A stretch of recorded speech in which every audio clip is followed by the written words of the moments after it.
ბიჭი, რომელმაც ბევრი აკადემია გამოიარა. უთხრეს, რომ პატარაა, ფიზიკურად სუსტია და ვერ ითამაშებს იქ, სადაც სურს. ბიჭი, რომელიც თავის ოცნებასთან ერთად იზრდება. ნაცნობი ისტორიაა.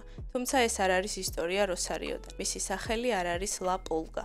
ის ლაპიაშვილი ნიკოლოზია. ბიჭუნა გოლიათი დინამოს წინ გოლიათი ოცნებით დგას. ნაკრების 7 ნომრიანი მაისურით. ოდნავ წაშლილი, მაგრამ კარგად წაკითხვადია ზედ გვარის საწყისი. კვარა. ვინც ის იქნებ გაგრძელება. ლაპიაშვილია. 4000-მდე კენწლის ბურთს, მოედნის ხედვა აქვს, მარცხენა ვინგერია. ეს მისი მწვრთნელის არა, მისი დის სიტყვებია. ელენე ეგრეთ წოდებული სავარჯიშო ფიშკებით სავსე ჩანთის გარდა ძმის ოცნებას ატარებს ზურგით. ბურთის ჩაწოდების გარდა თავისწილ ფეხბურთის სიყვარულს აწვდის ძმას.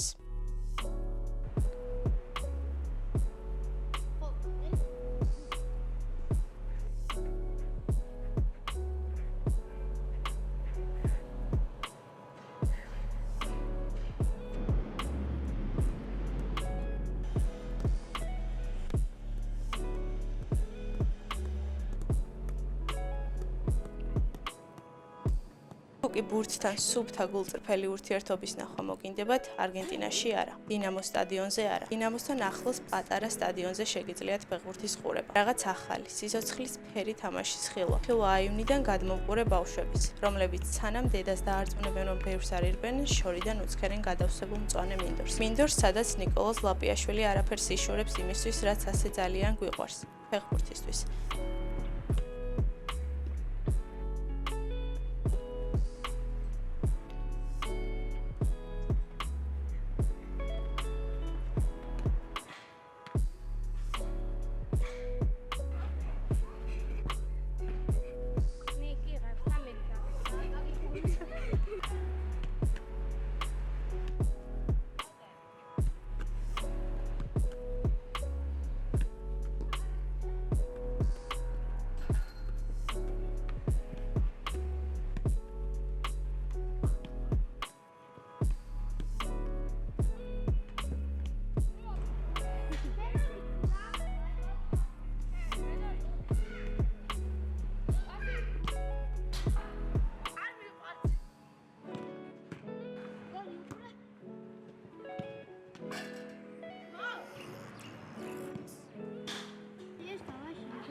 ბიჭი კვარას მაისურით. მათი საერთო კუმირის ვიდეოს უყურებს და სწავლობს.